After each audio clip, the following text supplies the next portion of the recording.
Hey there, comic book fans. I am back again this week with another borrowed artist edition for us to look at. There's another one that my friend has, and it's the giant Will Eisner Spirit Artist Edition. And that's a printed comic book, just to give you a little size comparison.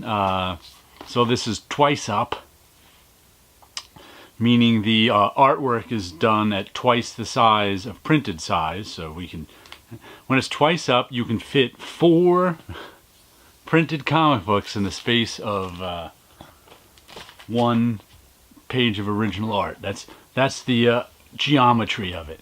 But this is big. This is a big giant book, and it's very cool. This is the late 40s post-war spirit, as they call it, because Will Eisner was off in the army for World War II, and other people did the spirit for the war years. And they have little quotes by Will Eisner. And you can see this is some of the duo shade paper he was using. And one of the things that sets the spirit, February 23rd, 1947, one of the things that sets the spirit apart from other comic books of the time was this was a weekly comic book that appeared in newspapers. So it was like a newspaper supplement.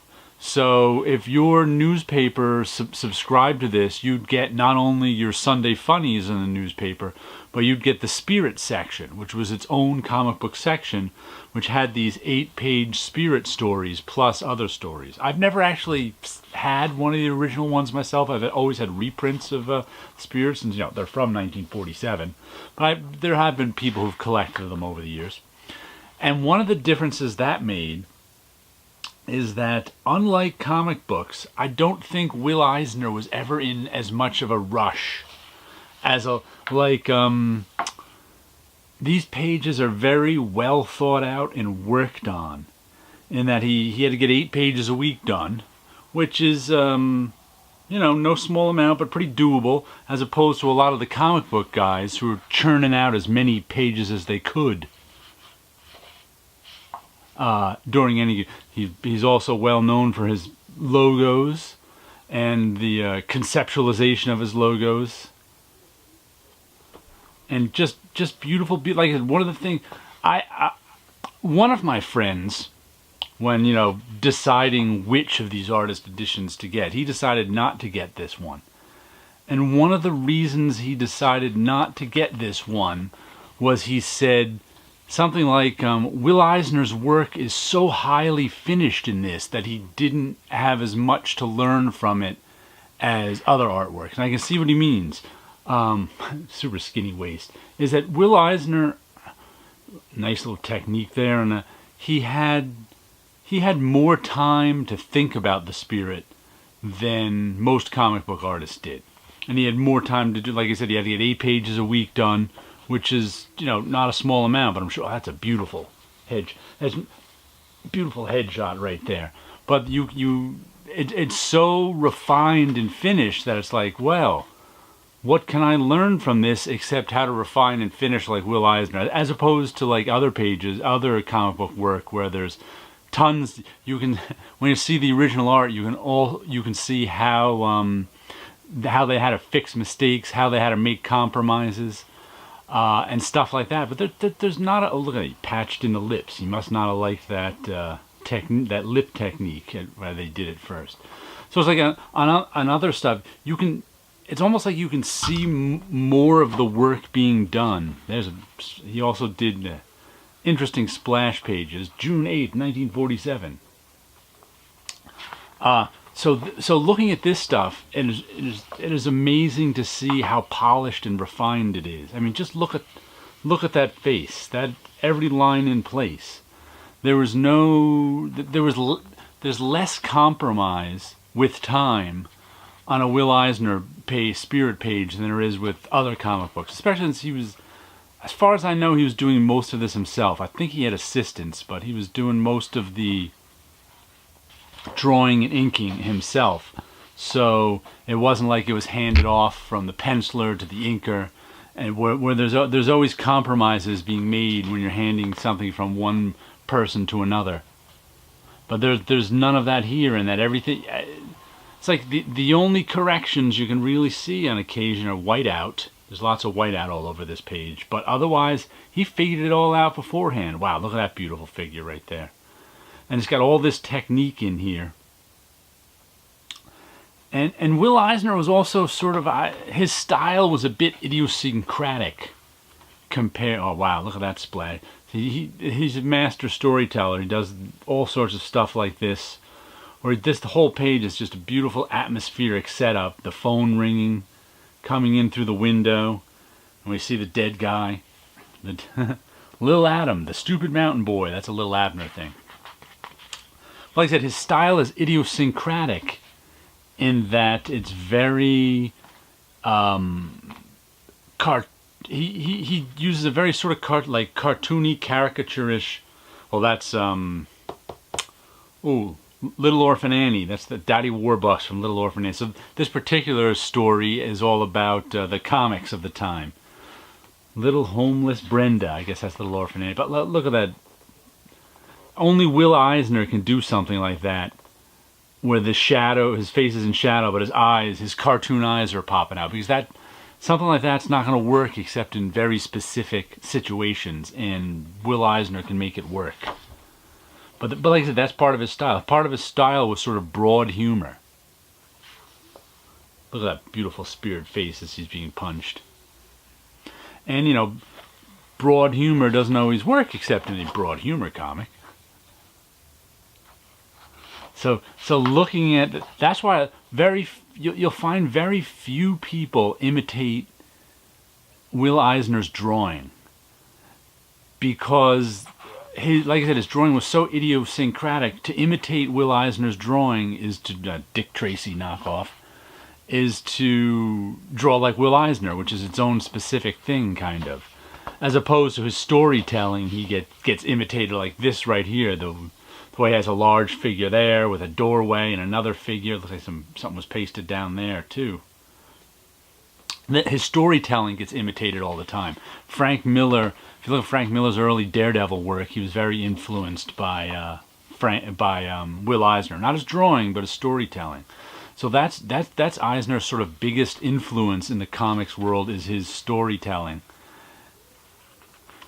Beautiful, like just the paneling here, like that figure right there is nice, but it's in half silhouette, which only works in certain situations. And so if you were to take your figure and put it in half silhouette, odds are it wouldn't work. But it works if you're Will Eisner. And I love he also has his own way of doing folds and things too. His folds are very, what should I call them? They're not photo-referenced folds. They're folds from studying folds for years and then just cartooning the folds.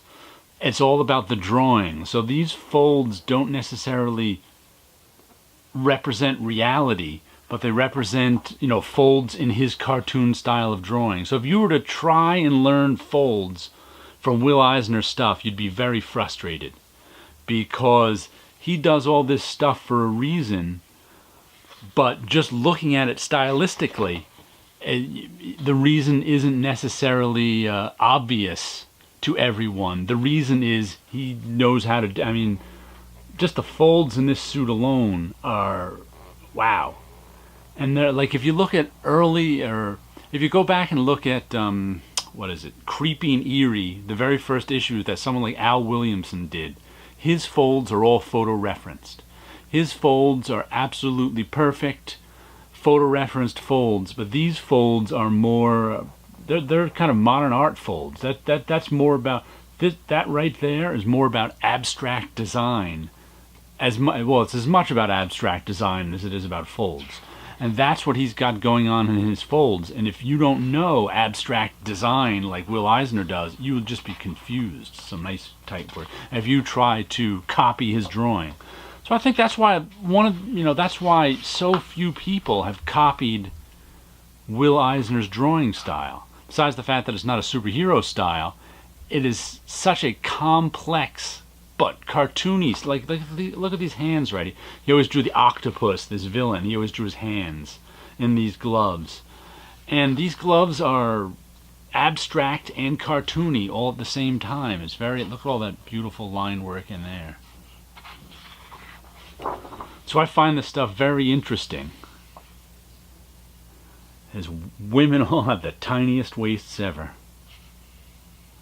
And you can see how many panels he does on a page too. That's his once again the storytelling style. He only had 8 pages a week to tell a story, so there was often a lot of panels. But when you're drawing this big, you fit more on a page. And I'm not sure what size these were printed. I have reprints of them in comic book size.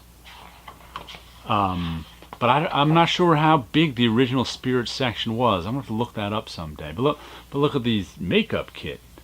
These sequences he has with the Spirit are kind of, oh, look at that face right there. That's beautiful. But how could, someone else trying to draw this face, it's, the closest I can think of it nowadays is sort of manga, but manga is really Disney. This isn't so much Disney as it is Will Eisner. So you'd have to kind of approach this type of drawing style through a Disney thinking. There he is, dressed as a beatnik. But just all this storytelling in here is beautiful. Philadelphia, March 14th, 1948. Fun book, The Spirit. I wonder what all those notes are. Like I said, every page is of equal quality in this.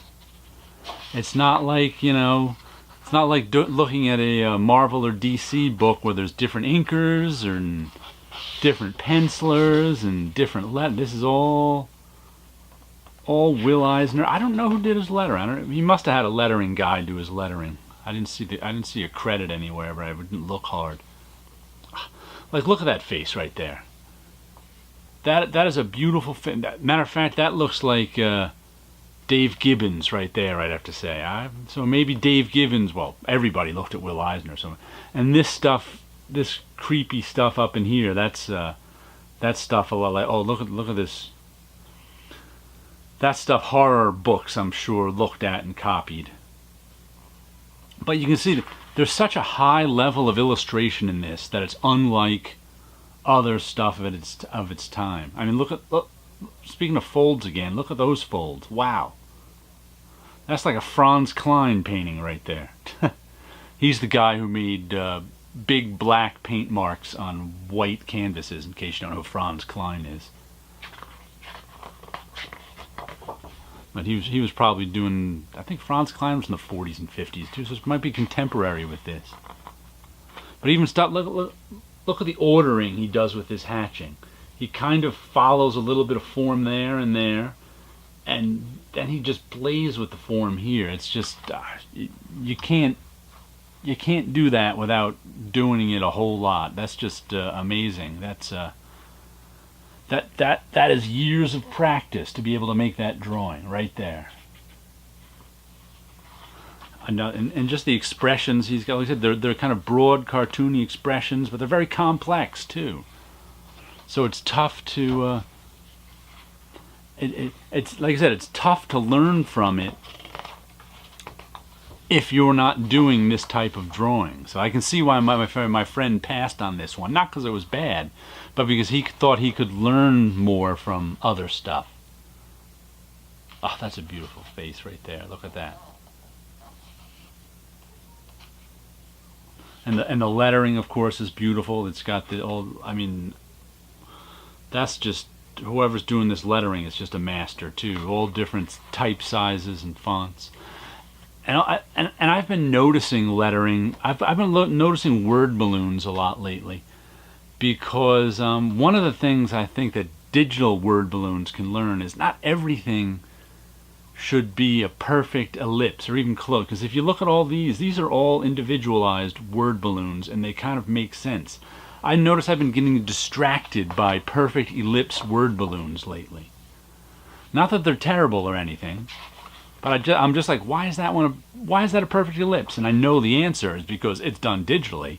But these are all, I mean, they could have made all these with ellipse templates, but there was no reason to. They kind of fit in better. That's what it is. The perfect ellipse word balloons don't always fit in best with a lot of art these days, but that's what we have. Oh, look at that. He's got a Xerox in there. Look, some nice one-point perspective going on. There's a patch.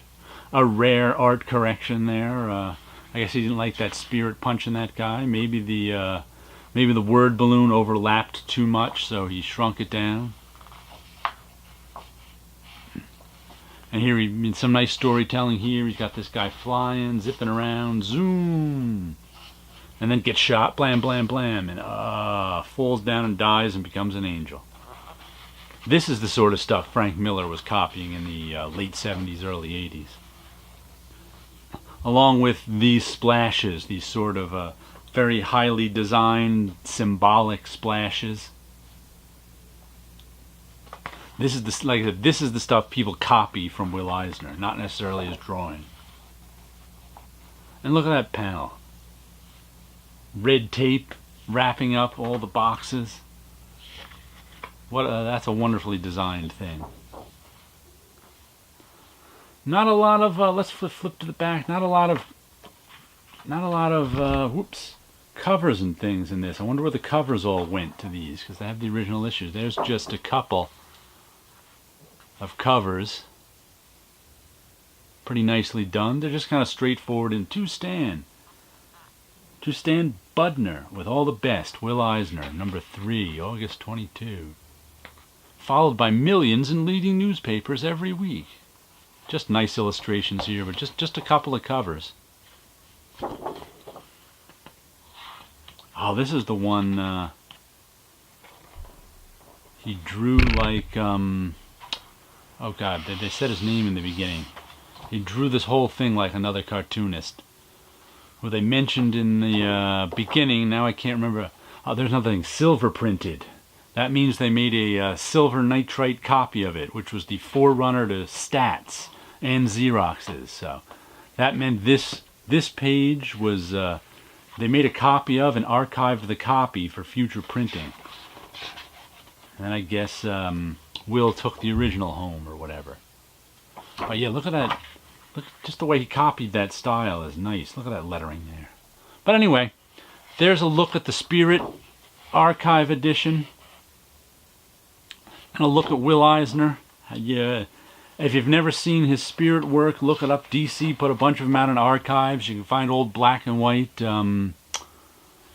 issues from Kitchen Sink and the Spirit Warren magazine from the 70s. There's plenty of ways to track down the Spirit, so give it a look sometime.